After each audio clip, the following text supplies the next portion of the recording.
tuviéramos la máquina del tiempo y pudiéramos situarnos en la ciudad de Roma en el año 55 aproximadamente y nos detuviéramos a mirar una casa que nos llama la atención. Esta casa tiene una guardia pretoriana afuera. Los pretorianos son esos soldados sumamente armados, grandotes, altos como yo, así fuertes, que estaban parados en la puerta haciéndole guardia a alguien. Alguien importante seguramente está en esa casa porque justamente la guardia pretoriana es la guardia del César, la guardia del rey. No a cualquier persona se le da una guardia de esas características. Sin embargo, vemos que en la noche de repente aparecen 3 personas. Hay 3 personas que se están escabullendo, como escapando de esa casa en la noche. Son 3 hombres y los vemos que llevan 3 rollos en sus manos. Hay uno de ellos que lleva 2 rollos, pero los otros 2 llevan un rollo cada uno y se escabullen y salen entre la penumbra de la noche para perderse, para irse. La pregunta que nos haríamos nosotros si estuviésemos ahí en esa máquina del tiempo viendo esa escena es: ¿quiénes son esos hombres? ¿A dónde van? ¿Qué llegarán? Como podemos recordar en los últimos mensajes que hemos realizado aquí en la iglesia, estamos hablando acerca del nuevo nacimiento y de las evidencias del nuevo nacimiento. Quédese con la idea de estos 3 hombres saliendo en la penumbra de la noche, porque en un ratito le voy a decir quiénes son y qué estaban haciendo. Pero después de que el apóstol Pablo funda la ciudad de Éfeso, vimos bastante de eso en Hechos capítulo 19 y después vimos algunas cositas más. El apóstol Pablo, para hacer un resumen de su peregrinaje, vuelve a Jerusalén. En Jerusalén es apresado y ahí en el juicio que le hacen, el apóstol Pablo apela a César y entonces lo envían a Roma. El libro de los Hechos termina en el capítulo 28 contándonos de que el apóstol Pablo es llevado a la ciudad de Roma, la capital del imperio, para ser juzgado. Dice en el capítulo 28, versículo 16: cuando llegamos a Roma, el centurión entregó a los presos al militar, pero a Pablo se le permitió vivir aparte con un soldado que lo custodiase. Así que por esta causa os he llamado, versículo 20, perdón. Así que por esta causa os he llamado. Él llama a los judíos, a los hombres israelitas de la ciudad de Roma.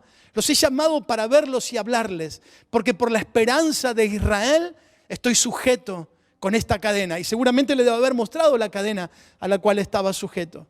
Versículo 30 de este mismo capítulo 28.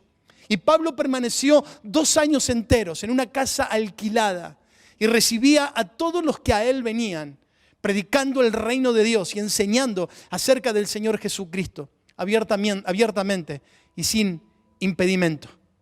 El título del mensaje de esta mañana es: podemos dar frutos aún en tiempos difíciles. Podemos dar frutos aún en tiempos difíciles. El apóstol Pablo sube a Jerusalén y el Espíritu Santo le va advirtiendo durante el viaje que le esperan azotes, que le esperan luchas, que le esperan maltrato, que le espera cárcel. Y el apóstol Pablo dice una de las frases más extraordinarias que salen de su pluma o de su boca: no solamente estoy dispuesto a ir a Jerusalén por la causa de Cristo, sino inclusive a dar mi propia vida por causa del Señor, porque todo el resto de las cosas la tengo por basura con tal de alcanzar la excelencia de Cristo. El apóstol Pablo sabía lo que significaba ser un cristiano verdadero, un hombre de Dios en medio de tiempos difíciles. Cuando él iba camino a Roma, cuando es apresado y es llevado a Roma, Satanás sabía de que si Pablo llegaba a la capital del imperio, donde fluían todas las vías de comunicación del imperio, por eso el dicho antiguo: todos los caminos conducen a Roma, porque Roma era el epicentro del imperio y donde todos los caminos salían hacia todo el resto del imperio. Que si el apóstol Pablo podía impactar la ciudad de Roma, todo el imperio romano sería impactado. Así que de 1000 maneras trató de impedir que el apóstol Pablo llegara a cumplir su propósito. Lo rodeó de religiosos que quisieron su muerte. Le hizo que la embarcación donde iba viajando a punto de perecer. El clima conspiró contra él. Inclusive en un lugar se baja en una isla, en la isla de Malta, y una serpiente lo pica a Pablo y casi lo mata. Todos esperaban que se muriera, pero nada podía detener al apóstol Pablo, porque hay una realidad que es una realidad comprobable. Nada ni nadie podrá matar a un hijo de Dios que camina en la voluntad de Dios hasta que haya cumplido el propósito de Dios por medio de su vida. Nada ni nadie podrá detener a un hijo de Dios, matarlo, sacarlo de carrera hasta que haya cumplido el propósito de Dios por medio de su vida. Esta semana hemos tenido la bendición el día martes, si mal no recuerdo, ya estoy medio... El día martes hemos tenido la bendición de alquilar el primer salón en La Paz para predicar el evangelio allí en la ciudad de La Paz. ¿Qué le parece? Ahí está Marianito y Caro.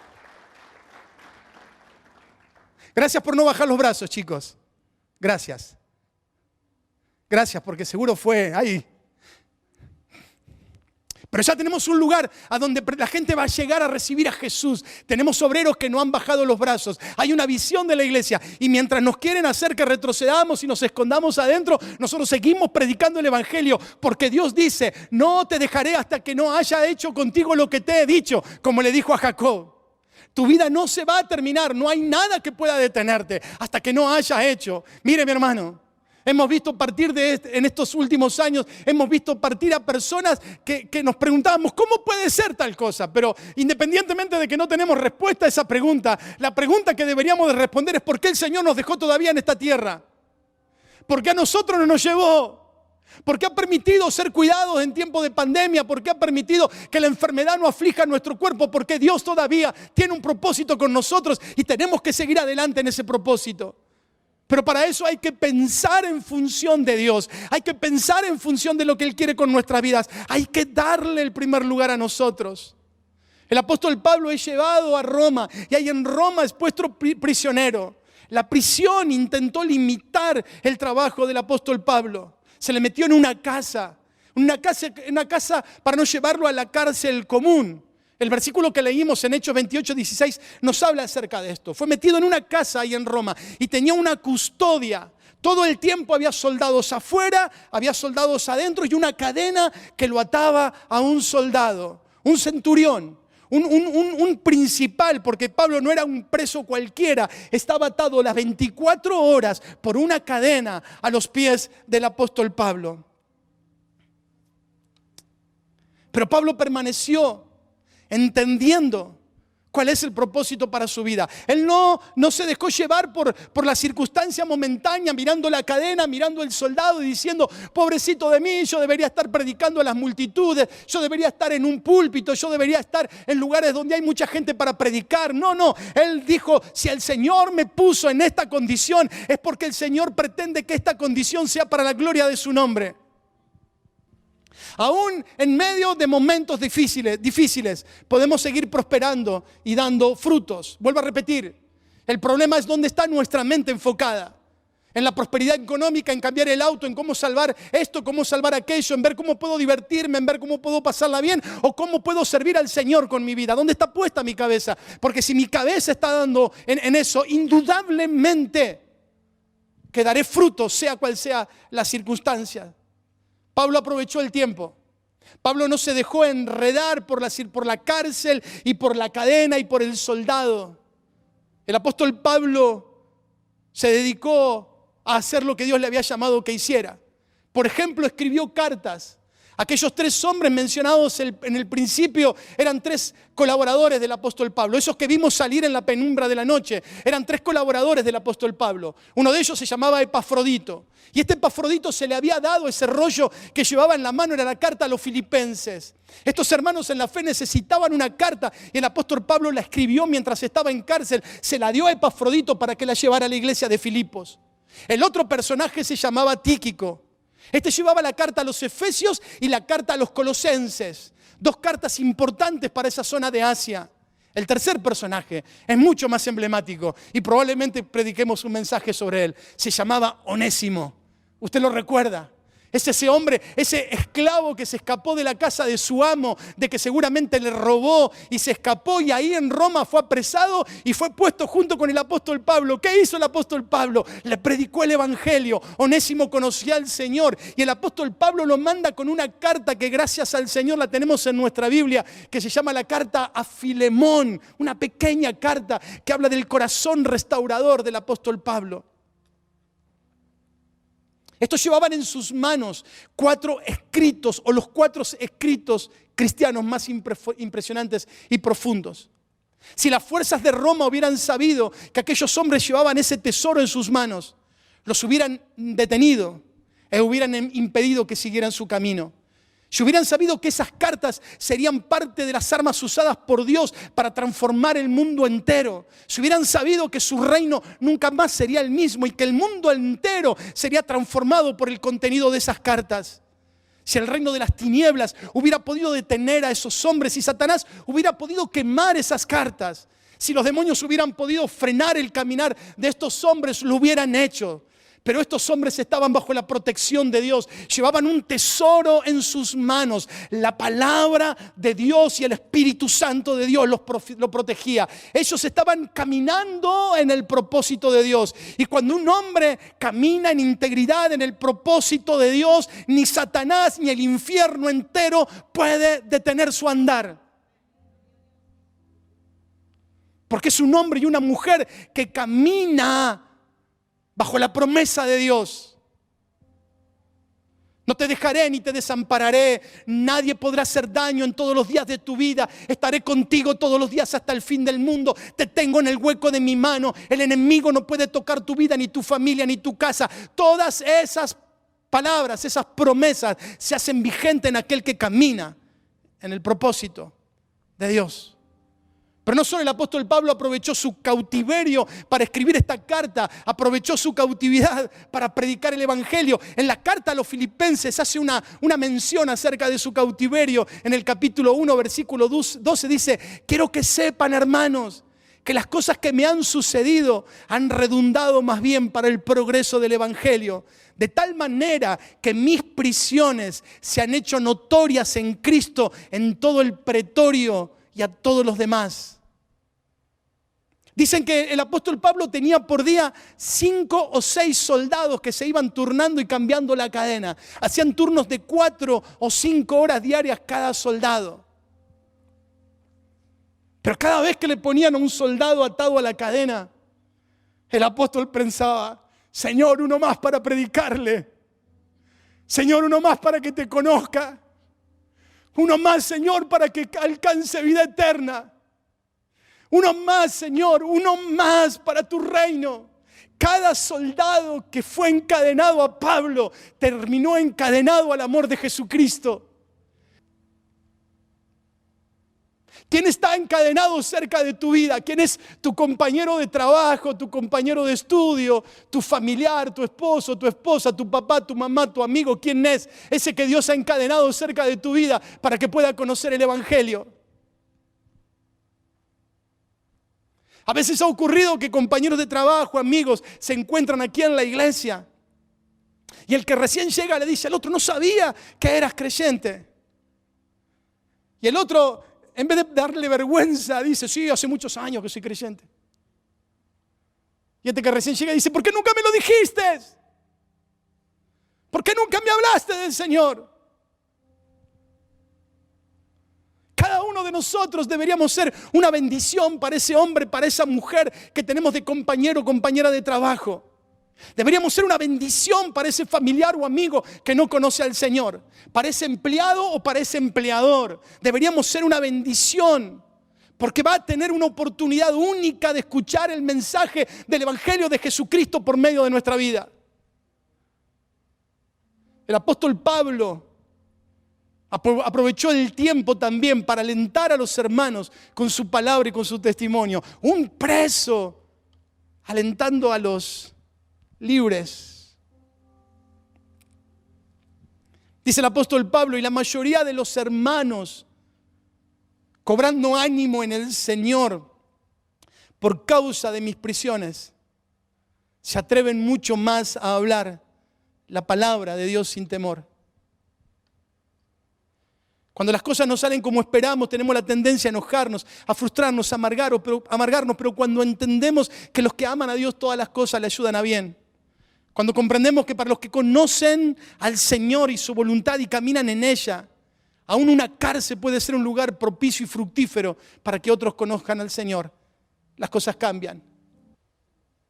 Pablo aprovechó la oportunidad para enseñar el Evangelio de Jesucristo abiertamente. Dice en Filipenses capítulo 4, en el versículo 22, uno de los últimos versículos de ese capítulo o de ese libro. Dice, todos los santos les saludan, y especialmente los de la casa del César. ¿Saben lo que ocurrió? Él le predicó, él estaba en una casa, él estaba encarcelado, y venían los soldados que eran también guardia de la casa del César, y lo ataban a la cadena. Y el apóstol Pablo les predicaba el Evangelio y les compartía la fe en Dios. Y ellos se convertían y iban a hacerle la guardia al César. Y cuando estaban haciendo la guardia del César, le decía al otro, ¿sabes lo que me pasó? ¿Viste Pablo, el que está allá encarcelado? Me habló de Jesucristo. Y mi corazón se transformó, mi casa se transformó, mis hijos. No sé lo que ocurrió, pero desde que conozco a Jesucristo, mi vida ha cambiado. Y el otro le decía, contame de qué se trata.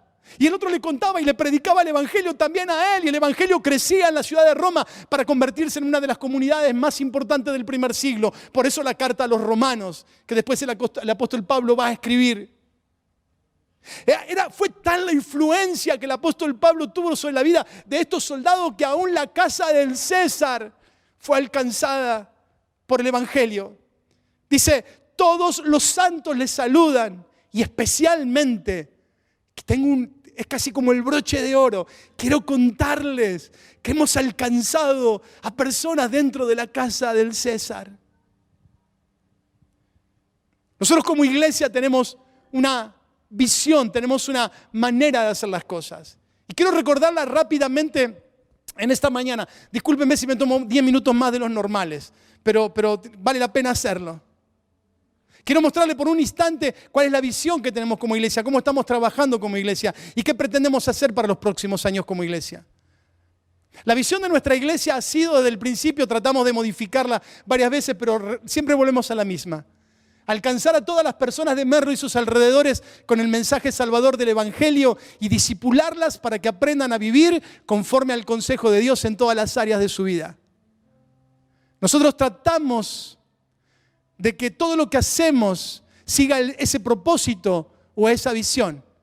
El ministerio más adecuado y pensado para llevar esta visión adelante es los grupos pequeños, no privativamente los grupos pequeños. Hay otras cosas que hacemos, pero los grupos pequeños son el área más importante que tenemos para que nosotros podamos alcanzar a las personas.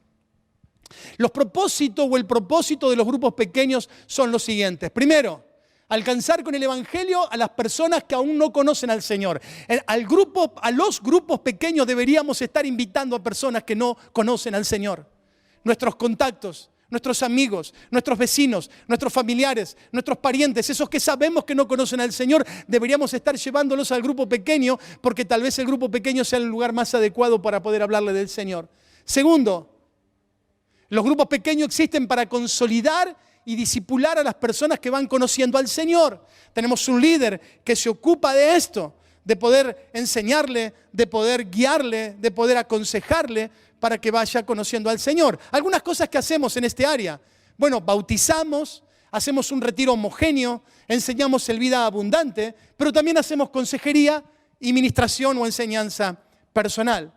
La tercera razón es enviar a los creyentes más experimentados a prepararse para servir a otros. Quiere decir que todos los integrantes de un grupo pequeño deben de pertenecer a uno de estos tres grupos.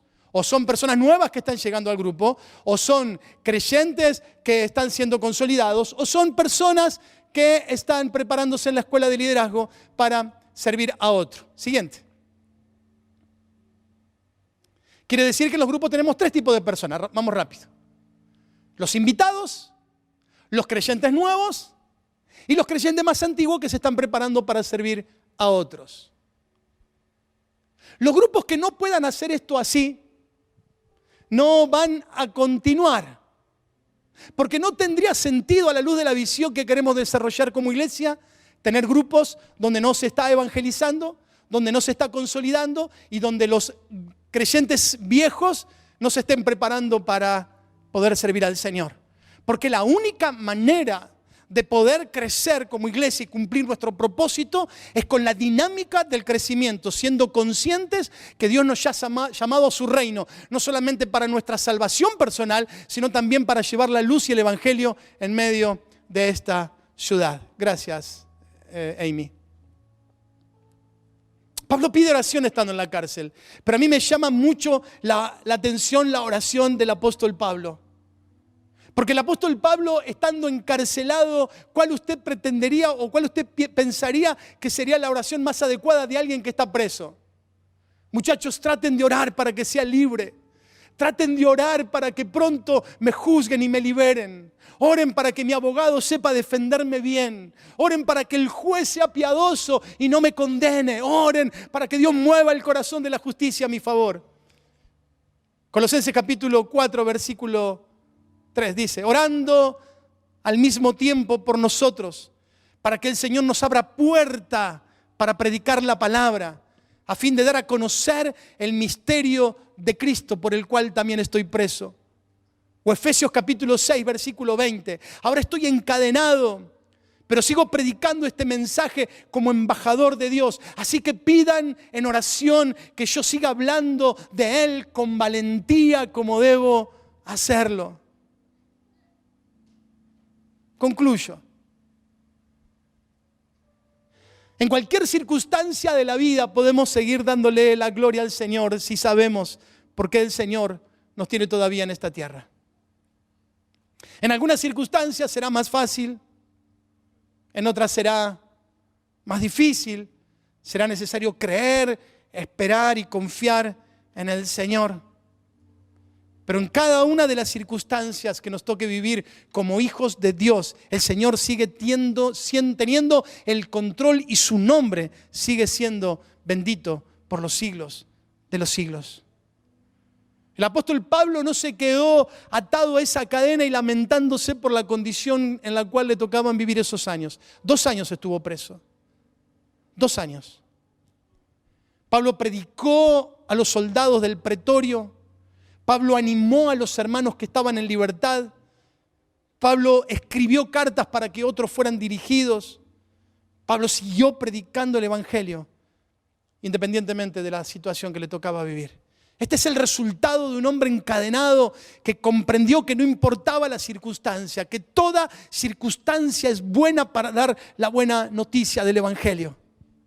Que no hay razón para avergonzarse ni dejar doblegarse por las circunstancias. Que si te toca ir al hospital, el Señor va a encadenar a un médico o a un enfermero o a una enfermera para que le prediques el evangelio. Si el Señor te encadena en una situación difícil o te lleva a una situación difícil, el Señor encadenará a alguien cerca tuyo que tratará de ayudarte, pero es la única excusa para que conozcas a Jesucristo. El Señor te ha encadenado a personas para que por medio de tu vida conozcan a Jesucristo. El Señor te puso en situaciones, hoy el Señor te puso en situaciones para que Jesucristo sea conocido a través de tu vida. Aún en tiempos de crisis podemos ser fructíferos. Aún en tiempos de crisis podemos ser fieles al Señor. Aún en tiempos de crisis podemos predicar su palabra, compartir el pan con otros, dar amor, dar esperanza y hacer lo que nadie se atreve a hacer. Aún en tiempos de crisis podemos ser reconciliadores de los hombres con Dios. Demostrar que Jesucristo sigue reinando, como Pablo le escribió a los colosenses. Proclamar el gozo del Señor en medio de la prueba, como el apóstol Pablo hizo a los filipenses. O proclamar el poder, la gracia y el amor de Dios, como el apóstol Pablo lo hizo con los efesios. Ahora nos toca a nosotros. Este es nuestro tiempo. Este es el tiempo de dar a conocer al Señor en medio de nuestra ciudad. Amén.